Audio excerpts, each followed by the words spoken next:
Good morning, Morai Rabotai. We are continuing on Masechet Berachot, and we are on Daf Nun Amud 50b. That is in the middle of the line.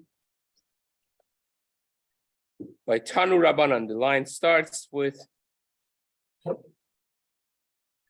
the Kuryati and the Limud of Amud Yomi for Chodesh Tevet has been dedicated for health, happiness, and prosperity of the Zarabi family by Shahab and Shah Zarabi, and for Refuah Shelema of Rachel bat Miriam, and also for Refuah Shelema of Miriam bat Nosrat, that should have Refuah Shelema, Amen. So the Gemara says, Tanu Rabbanan, we're going to deviate from the halachot of Birkat HaMazon, now that we spoke a little bit about the Kavod HaOchalim. The next daf basically is going to be discussing different aspects of respecting food, not disgracing food, and so on, starting with a Braita that talks about 4 elements of Kavod for Pat. Now, we had just now the halacha from Shmuel that a person could, based on the Shita of Rabbi Eliezer, that a person could use food for their needs. And that's not considered disrespect. Now we're going to revisit and recalibrate this halacha of Shmuel, but starting really with a braita of 4 elements of kavod for pat, for bread. Dalet devarim ne'emru bepat. The 4 things are en manichin basar chai ala pat. You don't put raw meat on bread because that makes it, the bloody juice that comes out, it makes the bread basically not usable afterwards. It becomes disgusting. It becomes something that no one wants to eat. So it's mafsid. It destroys the food, and hence you can't wash it afterwards. You can't wash the bread. So therefore, you should not do it. Even when you're eating Suda and you have a full cup of wine, for instance, or juice, you don't move it around, passing it above bread, because if it spills, of course, you're taking a chance to ruin the bread, and that's something we don't want to do. You don't throw the bread. And you also don't use it to balance your kara. Back in the time, the bottom part of the kara was not a thick, solid stainless steel that you couldn't bend. After a while, it was thin, the same thinness as the walls of the pot itself. And after a while, the density of metal back then was nothing like what we have nowadays, and it would become, dented and bent and so on. And sometimes the kara, you had a full pot of soup, and you couldn't really place it on the table because it would tilt and tip. So you will put something underneath the other part of it to balance the pot that's full of liquid and soup, that it shouldn't tip.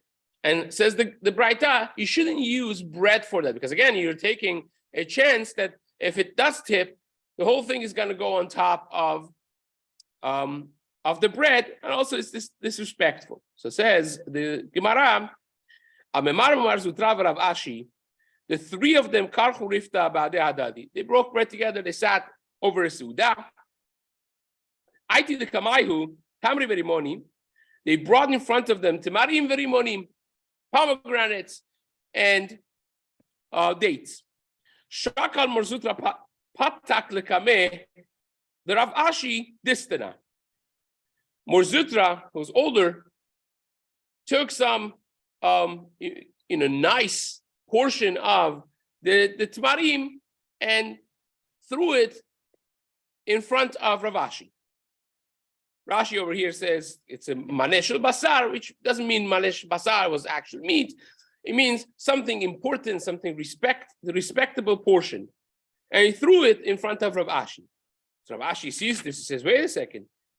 Amaleh, lo savar more. You don't hold of this braita that says you can't and you shouldn't throw food. So Morzutra says no. It's not about food. Hahi bepat tanya. That's only about bread. It's a specific halacha of respect for bread that you cannot throw bread. But dates, figs, you could throw that. Says the Gemara, v'hatanya, he challenged that. He says, v'hatanya k'shem she'en zorkin et hapat kach en zorkin et ha'ochalin. We have another braita that says, just like you cannot throw bread, yes, you bringing me the braita that says bread. But I have another braita that compares all the other food to bread. It says, just like you cannot throw bread, you cannot throw any other food. En zorkin et ha'ochalin. Amaleh, he said, so I have an opposing braita. V'hatanya afal pi she'en zorkin et hapat, aval zorkin et ha'ochalin. So Mor Zutra and Rav Ashi are going at it basically. They say, wait, we have one braita that we just learned. En zorkin et hapat. You don't throw the pat. So you would say, well, it's only pat, but not other things. Right? Rav Ashi says, no, it's not, because there is a second braita that says, just like you don't throw bread, you don't throw other foods. Mor Zutra says, oh, I have a third braita that says, only the pat is asur, but other foods is mutar. So what do you do now? You have these three braitas, and doesn't seem to have really any way out. But the Gemara says, no, the way out is very simple, actually. El alokash, it's not a question. It's not a contradiction between the three braitas. Ha bemidi de mim is, ha bemidi de lo mim is. One of them is talking about things that when you throw them, they become dirty and they become not usable after you throw them. People will not want to eat them after you throw them. And the other one is talking about things that are good to go. So imagine this at the smachot, when you have a bar mitzvah or something, people have this like white stuff, nogel they call it, right? Okay, and they throw it. And once they throw it, nobody's going to eat it off the floor, right? But if you have wrapped candies, you throw it. Well, you're throwing food, but it's not going to become. I'm not talking about the sensitivity. No one should throw those first thing altogether, because it gets the shul completely dirty and they break to parts and so on. But even without that, are you throwing food? So if the food that you throw, that people are not going to eat it now anymore. So that's something that you should not do. But if you throw something that nobody really cares because it has wrappers around it and nothing happens to it, then that would be fine, says the Gemara.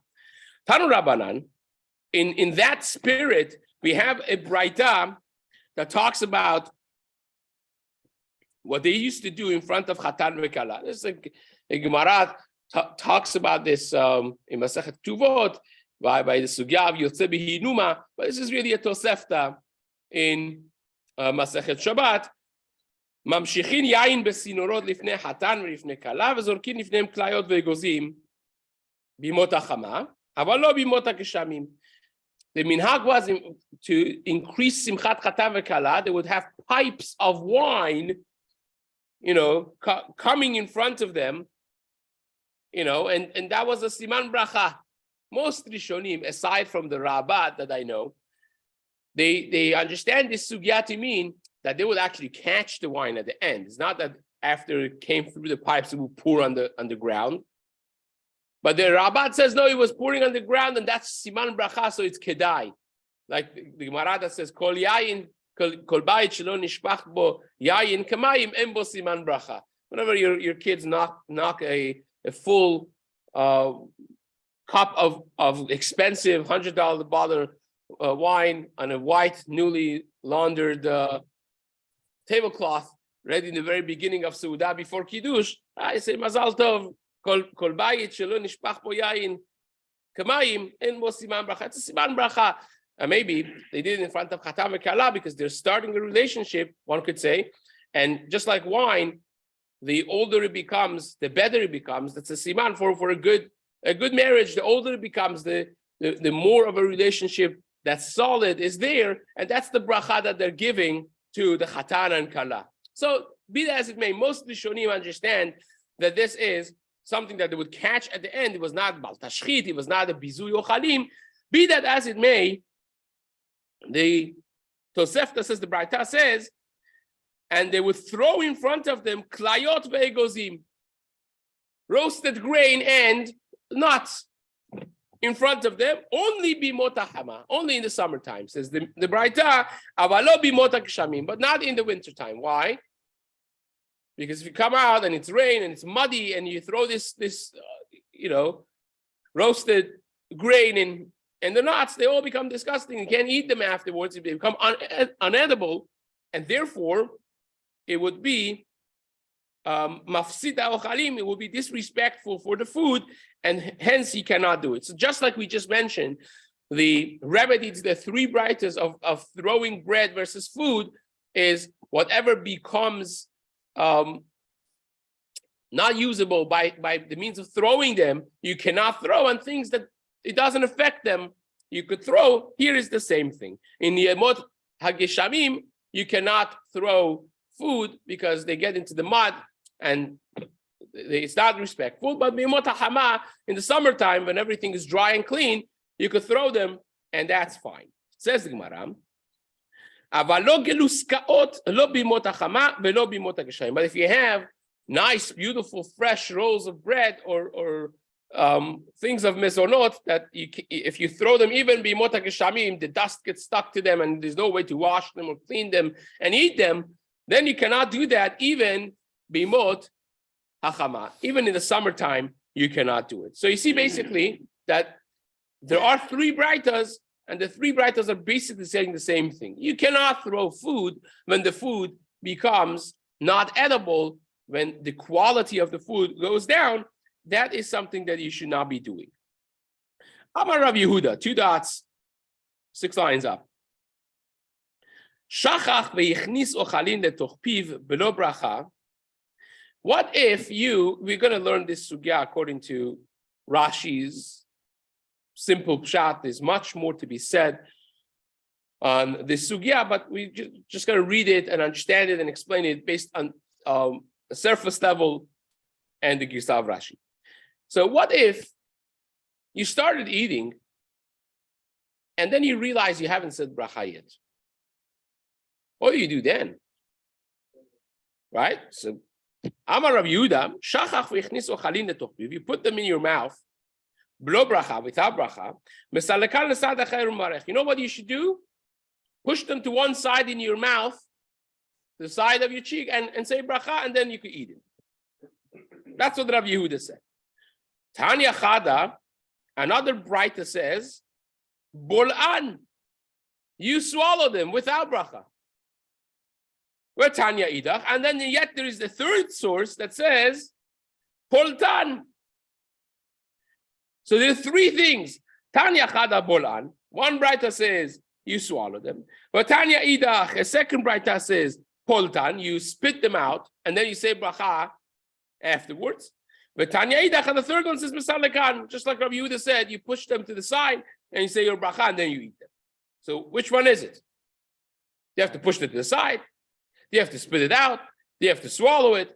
Says the Gemara lo kashe. It's the same halacha. It's not a contradiction with it. There's three, depends what food it is.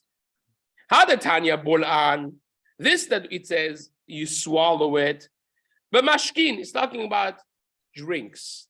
What are you going to do with drinks? You're going to push it to one side of your mouth and say bracha? It's impossible, right? Well, you're going to spit it, then you can't eat it again. It's not edible. It's very disgraceful. It's like not. So what are you going to do? You're going to swallow it. You're eating without bracha. So the Rashba and the Rosh, both of them, that's a big question, right? How in the world are you eating something without bracha? So Rashba and Rosh both bring from Rabbeinu Hananel, and when you have a drink in your mouth and it's been mixed with your saliva, and that's not called a mashke anymore. It doesn't need bracha. If you have nothing else to eat afterwards, you can swallow that without bracha, because that's not food anymore. It's become not edible. And therefore, you can swallow it without bracha, says the Rashba. Vehada Tanya Poltan, and this that we learned that you spit it out and then you say bracha b'midi delomim is. It's for by things that don't become ma'us, don't become repulsive when you put them out of your mouth, and you could say bracha and then put them back in, right? You have like a solid piece of candy, for instance. So you take it out, start same thing that it was before. You say bracha and you put it back in. And when we say mesalekan, it's talking about things that are not going to be edible. Really, it's hard when you put them out. They're going to be repulsive. You don't want to put them out and put them back in. Imagine if you have, things like grapes you put in your mouth and you start chewing on it, you can't bring it out. So all the juices all over the place. Or raspberries, if it would be mutar to eat it, which is not. We usually are infested with all kinds of bugs and so on. And you have that, you put it out. What is that? It's becoming very repulsive, so that you push it to the side. You say your bracha. It's not like water that you can't say bracha. You still could say bracha, push it on one side. You say bracha, and then you continue eating it. Says the Gemara. With regards to the one that's pushing it to the side, is it also to speak while there's food in your mouth? So that's exactly brings us to the next part of the Gemara. Because the Gemara,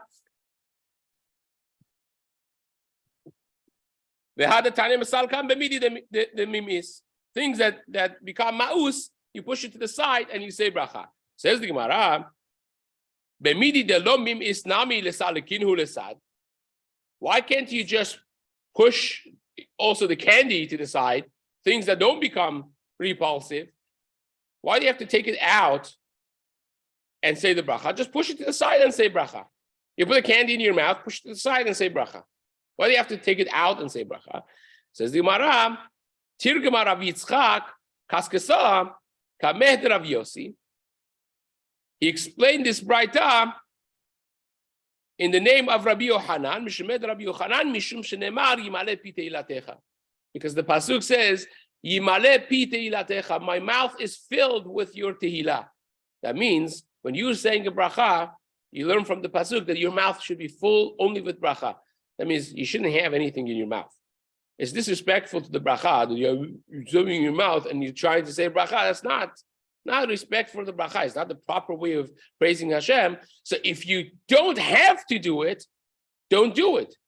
But if you have to do it because the food is completely repulsive in your mouth, then you have no choice. That's a b'di'evet situation. Then you could push it to the side. Says the Gemara. Now this is where the real questionable thing starts. The students, the Talmidim in the yeshiva, they asked Rav Chisda,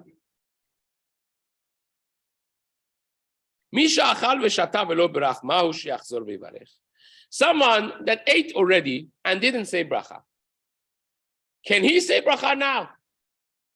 And Rashi understands that we're talking about a case that he's still in the middle of Suda.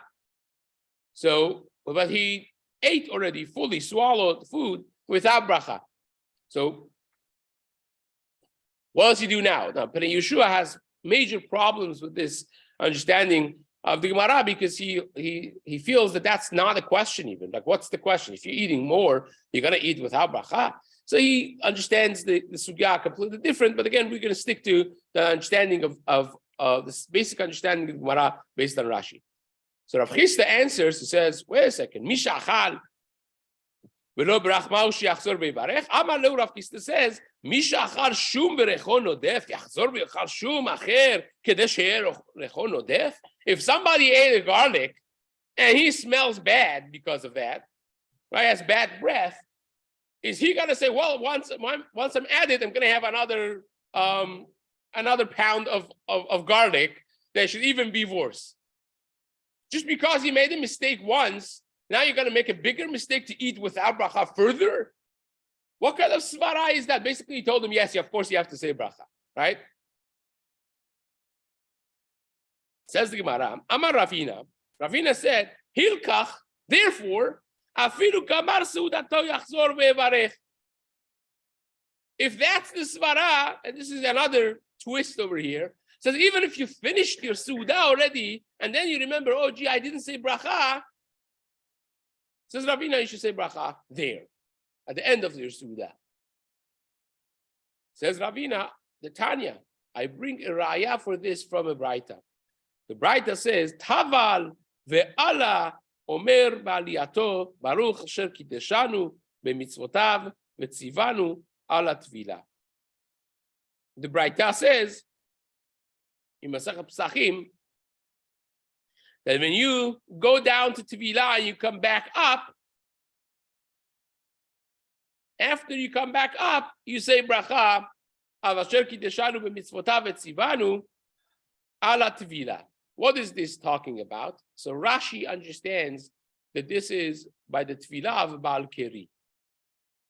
And Baal Keri, Rashi writes, he cannot say bracha, because that's like a Talmud Torah.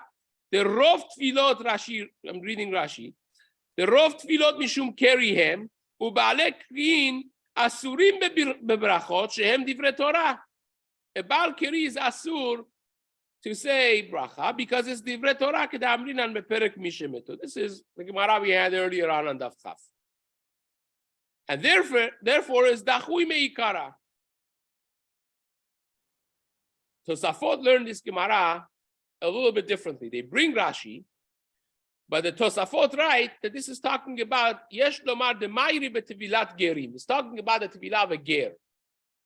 Because a Baal Keri, maybe it is, maybe it's not. But a ger for sure is not ra'ui to say the bracha. Right? Kol mitzvot mevarech alehen over nasiatan chutz mitvilat a ger. All the mitzvot, you say bracha on them before you do the mitzvah, aside from the tevilah of a convert, because he can't say the bracha prior to the tevilah. What is he saying? Asher kideshanu b'mitzvotav etzivanu. Can't say that until after he dunks first. Because even though that he has accepted the mitzvot, he has learned Torah, he may be a bigger Talmid Chacham than your local rabbi, but he still has not completed his process until he dunks in the mikveh at the very end. And that moment when he emerges from the water is the moment that he becomes a full-fledged Jew. So now he could say a bracha. And says the Tosafot something amazing here. Because of the tvilah of a ger, that the bracha gavra lo chazi, he can't say bracha prior to it. Because of that, tiknu hitzrichu lekol shar tvilot levarech leachar tvilah. Chazal made it such that in all of the tefillot you say the bracha afterwards. And the same would be b'netilat yadayim. Shepa'amim adam ba mibeit hakiseh ve'en adam ra'ui levarech. Sometimes you come from the bathroom, your hands are dirty, and you can't say bracha because of that. So therefore, you have to first wash your hands before you say bracha. And therefore, they instituted that you say the bracha of netilat yadayim after netilah. Now, this is not pashut at all, because Maran Shulchan Aruch says that in netilat yadayim, you first say bracha and then you wash your hands in netilat yadayim. Now, the minhag is not like Maran in that. Because of this Tosafot, perhaps, and the minhag in the tefillah also is not necessarily like Maran, like this Tosafot. According to Maran, you say the bracha prior to dunking in a mikveh for a woman that goes to the mikveh and says the bracha, right? So the way they do it, perhaps, is when they're still covered, they say the bracha outside and they go down. That would be according to Chacham Obadia, but now at least you have an understanding of the different minhagim in Klal Yisrael, why it is that some people say the bracha afterwards and before, and this, of course, opens room to a great discussion of why some people say the bracha on Hadlakat Nerot of Shabbat after they light, where it should really be before they light, because you're saying Ladlik Ner Shel Shabbat, which means to light it, which you usually should do right prior, like the Ashkenazim also by the Nerot of Chanukah, by the Nerot of Yom Tov, according to the wife of the Drisha. It's a different subject by itself. They also say the bracha before lighting the Nerot of Chanukah and Nerot of Yom Tov. But by Shabbat you have this machloket that Maran seems to paskin, Rambam seems to paskin, that you say the bracha prior, and the Minhag Ashkenaz and some of the Sfaradim have the same custom that they say the bracha after lighting. So that becomes also a tag along, a part of this question of saying brachot after you do a mitzvah already, which is a beautiful and complicated talk beyond the scope of this talk. So, but nevertheless, we learned that the tevilah, you say the bracha after you come up from the tevilah. So Ravina wants to prove from here that you see, even after you did the mitzvah, you could say the bracha already. So the Gemara says, Velohi. And that is not true. Ravina and his comparison is not correct. Hatam me'ikar kavra lo chazi. There, in the tevilah of the Ger Tzedek, the person is not fit to say the bracha prior to tevilah because he can't say Asher Kiddushanu b'mitzvotav v'tzivanu. But here, hacha me'ikar kavra chazi. Over here, the person could say the bracha. The only thing is, he forgot to say the bracha while he was eating. And now, meaning it's his fault. Over there, in the Tevilah of Ger Tzedek, is nobody's fault. The situation doesn't allow for a bracha prior to him coming out of the Tevilah. But over here, it's completely his fault. He forgot to say bracha, and now it's too bad because he finished his Su'udah. He's not eating anymore. And therefore, ve'hoil ve'itchi itchi. Once it was pushed away, and he lost the opportunity to say bracha prior to finishing the food. Once he finished and he's not eating anymore, he can no longer say bracha. Tanu Rabbanan. We learned spargus, yafel alev, is not to be mixed up with asparagus. Now that is a drink. It's an alcoholic beverage that was made either from wine mixed with other things or from shchar, from other alcoholic beverages made out of either figs or dates and so on and so forth. But it was a shake. It was an alcoholic shake. It was a drink that they used to have called asparagus. So it says the Gemara, this asparagus is good for your heart and it's good for your eyes. And kol sheken is good for your digestive system. And if you have it, often, yafel kol gufo is good for all of your body. But if you get drunk from it, if you have too much of it at once, kasher kol gufo is bad for everything. So says the Gemara, what is this? What type of asparagus are we talking about? Is this a wine-based? Is this a fruit-based? Says the Gemara, katani yafel alev. When he says it's good for heart, michlal de bechamra askinan. It must be talking about a wine-based asparagus.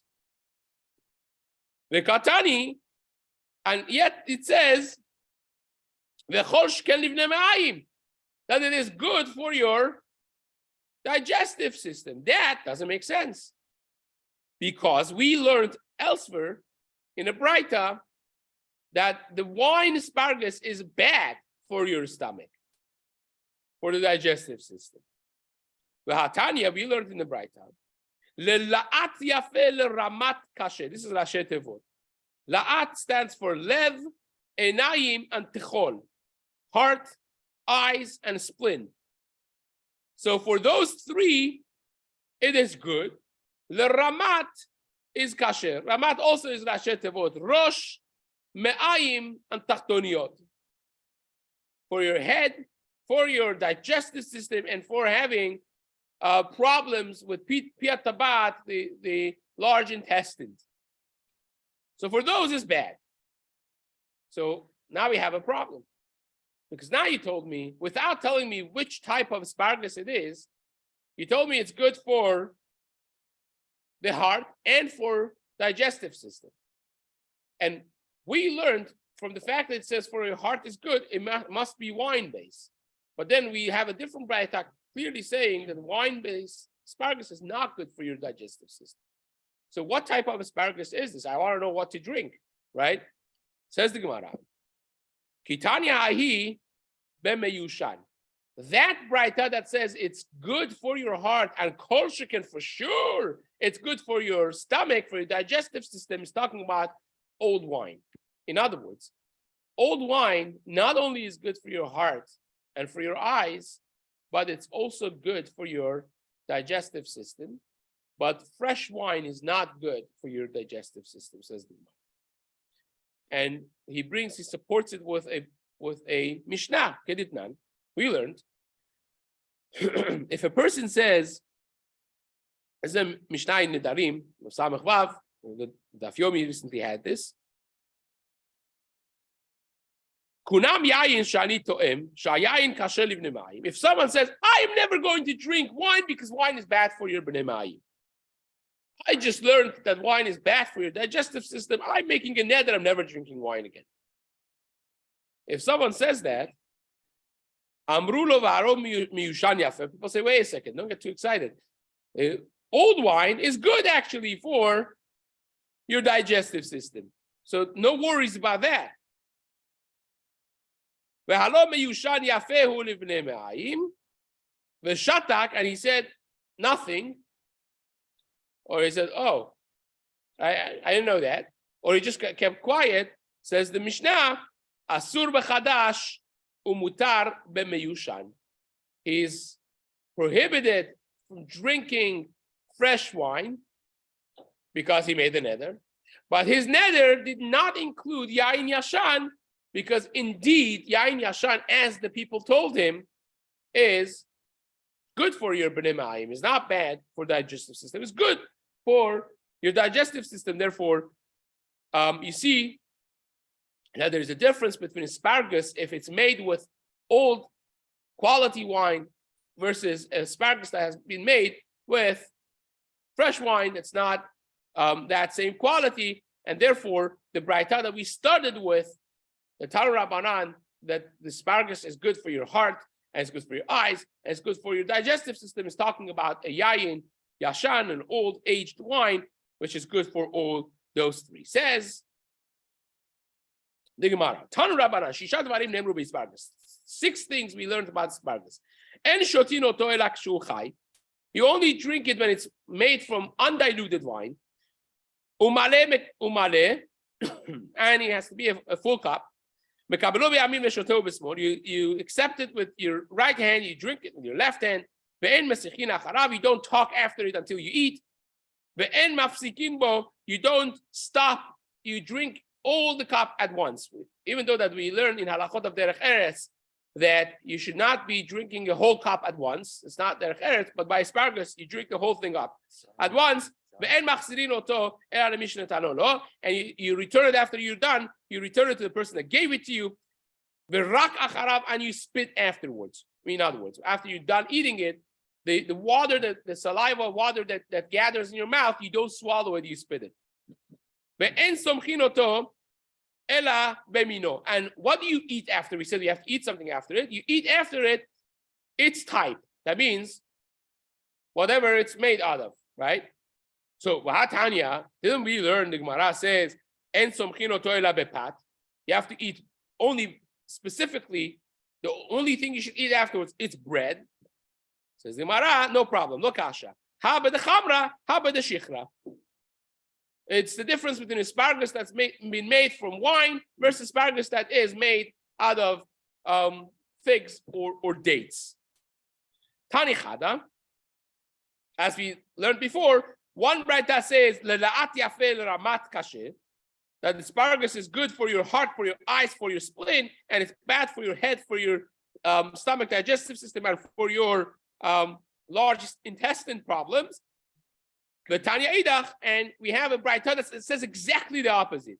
That l'ramat yafeh l'la'at kashe. That for your head, stomach, and large intestine is good, and for your heart and eyes and spleen is bad, says the Gemara lo kashya. Ha b'de chamra, ha b'de shichra. One of them is talking about wine base, and the other one is shchar base, which is from te'enim or tmarim. Tani chada rak acharav lokeh. One braita says that if you spit after it, the water that gathers in your mouth, you will be hurt. In other words, it's not good for your body. But Tanya idach lo rak acharav lokeh. If you don't spit, is not good for you. So do you have to do it or not? And what else is lokasha? So in other words, it's the same drink, same shake. It's called asparagus, but depending on what the base alcohol beverage in it is, it makes all the difference with the mix that he has. The way to drink it and what to do afterwards, it makes all the difference, and they're complete opposites when it comes to the effects that they have on the body. Amar Rav Ashi, hashta de amrad. Lo rak acharav rokeh. Now that you said that if you don't spit after it, you will be hurt, it's not good for your health. Even if you just had asparagus and now you have a meeting with the king and you have this saliva gathering in your mouth, you turn around, whatever it is, the most respectful way, and you spit it, even if you're in front of a very respectful person, because it's not a matter of derech eretz, it's a matter of your health. And therefore, you have to take it more seriously. Bezat Hashem will continue this in the days to come.